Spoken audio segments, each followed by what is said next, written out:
When was the last time that you cooked dinner in the bathroom or worked out in your company's conference room? The answer is never. Why? Because every space has a purpose. Every room was built for a reason, and it's your job to optimize the space you're in. This is the 5 a.m. Miracle, episode number 428. Simplify your workspace. Design an environment that amplifies focus. Good morning, I am Jeff Sanders, and this is the podcast dedicated to dominating your day before breakfast.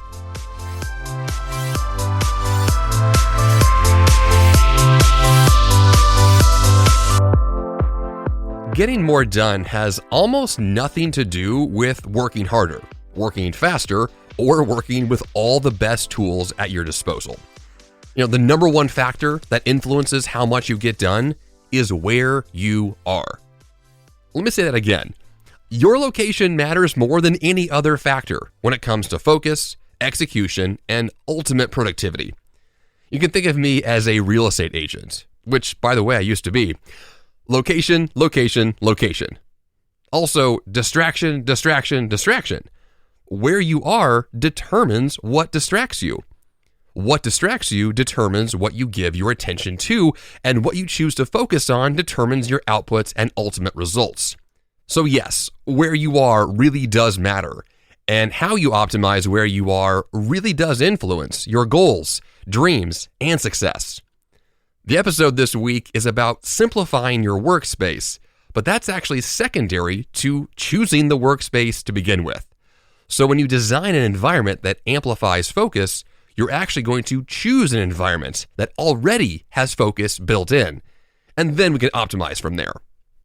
I've used the example in this podcast numerous times about the idea that if you're going to go to the gym, you're going to do one thing, which is work out, right? You're not going to work out in your company's conference room, and you're not going to cook dinner in your bathroom, right? Those are silly examples, and yet that's kind of how we tend to operate. We tend to choose an environment to work on something specific, but it's the wrong environment. It's not a place that exemplifies focus and execution for the task at hand. It's the wrong location. And so when you change a location and you actually choose a place that is designed specifically for what the thing is you're trying to do, like working out at a gym or cooking dinner in the kitchen, all of a sudden you have all the things you need. You have the resources, you have the materials, you have the environment, you have the right people around you, you have a cohesive location with all the things you need, all designed to push you in one specific direction, and then voila, an hour later, you have dinner on the table, or you have an awesome workout completed. That's not rocket science. It's actually really logical. And yet I find so many people who design workspaces and home offices and environments that just are not built for focus or execution or task completion or goal achievement. None of those things are true. In fact, the exact opposite tends to be true most of the time, which is either that we're trying to multitask like crazy people because we think we can do everything at once, or we just never pause to ask the question, where should I do this next task? What is the ideal environment for the thing I'm working on? If I wanted to guarantee success or guarantee achievement, what would that mean for me? And how is that possible? These kinds of questions lead to very logical answers and outcomes, and so that's the goal this week. Let's define that for you to make sure going forward you choose the right location. So to help clarify how you can simplify your workspace and design an environment that amplifies focus, I have 7 actions to take, or 7 steps to go through, let's say. The first of which is to define what you are doing. The goal of anything, if you're trying to achieve a goal, is to, first of all, know what you're doing. You get very specific on the next action. So ask yourself the questions. What exactly is the task? What is the exact outcome that you want? What is the exact process to get there? What specific materials do you need? Who needs to be there? And where are you going to be? Now, recently on social media, I posted an FBOT checklist, my focused block of time checklist, where I broke down the specific questions I asked myself on one particular workday where I was going to a library to get some work done. And I broke down that process, and it seemed a little bit cumbersome, I think, to the average person looking at that and saying, Jeff, you kind of did a lot of work just to go do your work. It seemed like overkill, right? You're putting in more effort than is needed. Why not just go do your job? And the answer is that if you take that approach and you don't ask these questions, you don't define what you're doing, you don't know the exact task or the exact outcome you want or the process or the location or the materials, if you don't know these things, you're going to be forced to answer those questions anyway once you begin the work. And so essentially, when I did the pre-work up front to ask these questions and answer them, then when it came time to actually do the work, well, I could execute so quickly. I could move very fast. The quality bar would go up. The quantity of work produced would go up. Defining what the work is before you do the work makes the work exponentially easier and better. So the whole point of this process is to say, you're probably going to have to do the work anyway. We're just going to break this into two separate parts, the pre-work and the actual work. And the pre-work is super important. Defining the work is at least half the battle, if not more. And the cool thing is, once you've actually defined the work, it makes the work a lot more fun to do because it moves so quickly. You don't have those clunky obstacles or that pausing moment where you're like, wait a minute, what's happening right now? Why can't I focus? Why can't I execute? Why am I stuck? Now, the goal of the pre-work in this case is to prevent being stuck. It's to prevent those obstacles, to prevent those disasters, and to amplify the possibility that you're going to get done what you said you wanted to get done. And that's it. And then it keeps it simple. And then all of a sudden, you've done your work, the quality bar has gone up, the quantity has increased, you're done faster than you expected, and you got more done than you ever planned to do. That's an ideal goal-achieving session. It's an ideal focused block of time. And that's what we're trying to do here.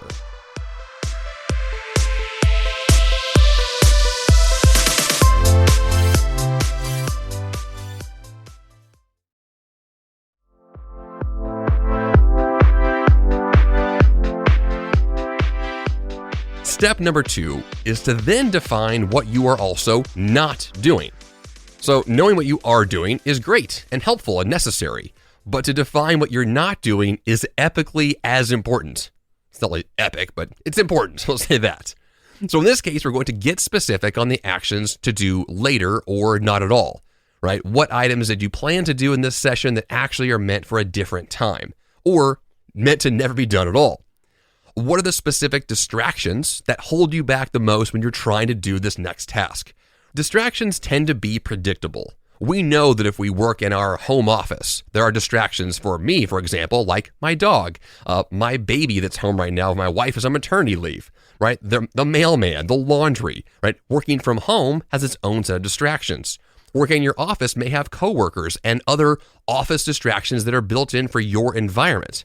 In other words, you probably know already that where you choose to work comes with its own set of predictable distractions that you can know ahead of time and therefore make a plan to overcome. So when you define what you're not doing, you need to define what those distractions are so that you can avoid them before they show up. Also, while you're defining what you don't want, ask the question, well, what are the outcomes you typically get that you don't want to repeat? In other words, there are typical work days where we produce a certain amount of work or a certain quality of work, and you might say, you know what, I haven't been very efficient. The quality of my work, the quantity just hasn't been what I want it to be. I can do more. I can be better.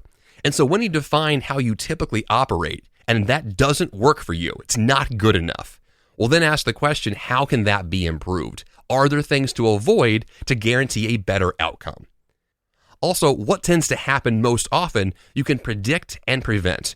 In other words, what specific people or items or technology distract you the most that you already know is happening that you can take care of before everything starts. So at this point, we know what we're doing and we know what we're not doing, which gives us a really great sense of what's going to happen and what's not going to happen. Now, all this is built upon the idea that we already know step number 3, which is the right environment. I left this for number 3 and not number 1 because there's a pretty good chance you actually don't have a lot of control over the environment in many cases. If you have a home office, you work from home and you may not be able to go somewhere else. If you have an office you go to as part of your job, you may not be able to actually control the specific environment that you're in every day. But if you do have that choice, if that is on the table, you can actually change where you are, this is your chance to do so. This is your chance to actually exercise in a gym, to cook in the kitchen, to write your novel in a coffee shop, to read in the library, to work on things that matter in the environment designed for those tasks. If that's on the table for you, choose this option and do this up front if possible. Because then all of a sudden, if you have the right environment, well then defining what the task actually is and what you're doing and not doing is based upon this idea of location. And a location designed for focus, a location designed for execution of the thing that matters. And then those questions of what are you doing and what are you not doing are very easy to answer. And that's the goal. We're making this as simple as possible with the fewest possible questions. But we still do the pre-work, we still choose the location, and we still execute in the moment. Now, once you have this environment chosen, you know where you're going to work. Step 4 is then to remove everything that does not serve the purpose of the space and the purpose of the task. So it's quite possible you're in a space where there's a lot of junk, there could be a lot of distraction, there could be a lot of stuff around, or anything that does not serve the purpose of what you're trying to do. So our goal here is to minimize distraction and especially minimize multitasking, because this is where it's going to kick in. If you have a home office, for example, or even the place where you work every day, that tends to have a lot of tools and supplies and resources to handle anything that might pop up. On the surface, that sounds like it's handy. You have the tools you need to do the work.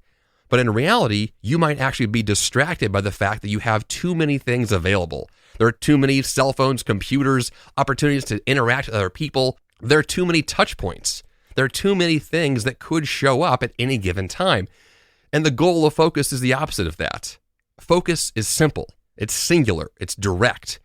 And so the environment and the space that you're in needs to reflect that. It should reflect beauty in the simplicity. And that's what we're going for here.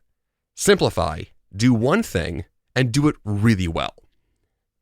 So up to this point, we know what the work is. We know the location of the work.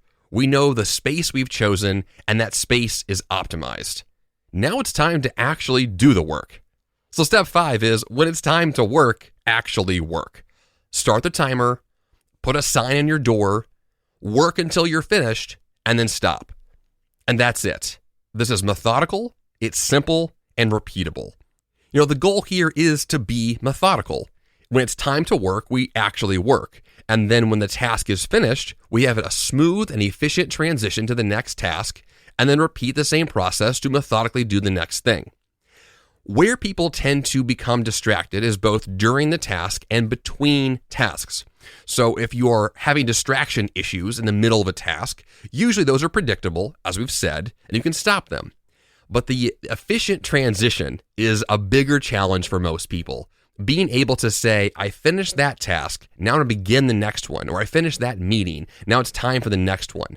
Between those events, there's a lot of time wasted. This is when there's a lot of coffee breaks, a lot of bathroom breaks, a lot of social media checking, a lot of chit chat with coworkers. There's a lot of lost time between these tasks. Now, yes, some of these activities may be necessary and important, but the goal here is to identify the most efficient way to go from task to task. So when I say it's time to work, actually work, I'm talking about both the time while you're working and the time between the different events. Both of those are part of your workday. Both of those are necessary to optimize. And when those things happen and your skill set improves and you can focus better on the work and focus better going from work to work, when those things are in place, your actual workday will get shorter and shorter and the quality will go up and up. It's truly magical. And then when you have an 8-hour workday that now all of a sudden is only 4 hours, it seems impossible. But really, efficiency will make that possible. Cutting distractions will make that possible. Focus makes that possible. It's a remarkable thing. Now, step number 6 is to identify problems as they arise. In other words, if you need to change environments or change your system, this is the chance to do so. If something is not working, fix it. If the space is not ideal, change it. If your work is not getting done, then do something about it, because nothing changes until it has to. Recognize those needed changes and be the catalyst of the change, right? Be aware of what's happening. Know your work, know your output, know where your weaknesses are, and be able to identify those, acknowledge them, and fix the problem.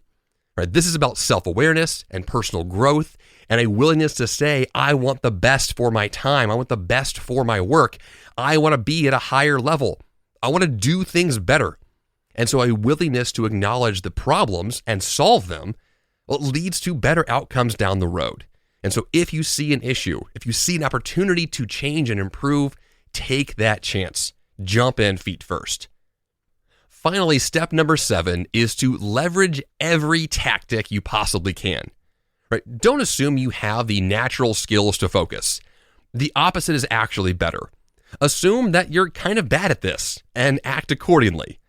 For me, that means I wear headphones. I hide from coworkers. For me, that means my wife, daughter, and dog. Turn off your phone. Work in a library if you have to. Work late at night if you can't work in the middle of the day. Right? You do what it takes to make sure you're not going to put up with nonsense. And nonsense, as I define it in my previous book, is anything that does not have to happen. And if your day is filled with nonsense, if it's filled with things that just don't matter, then leverage the skills that you have to ensure that those things do not take place. Assume that you don't have what you need and go get the things you need. And then you will, and this process will work. Leverage what you have available and go look for more chances to improve. That's it. Your space will improve, your output will improve, your life will improve.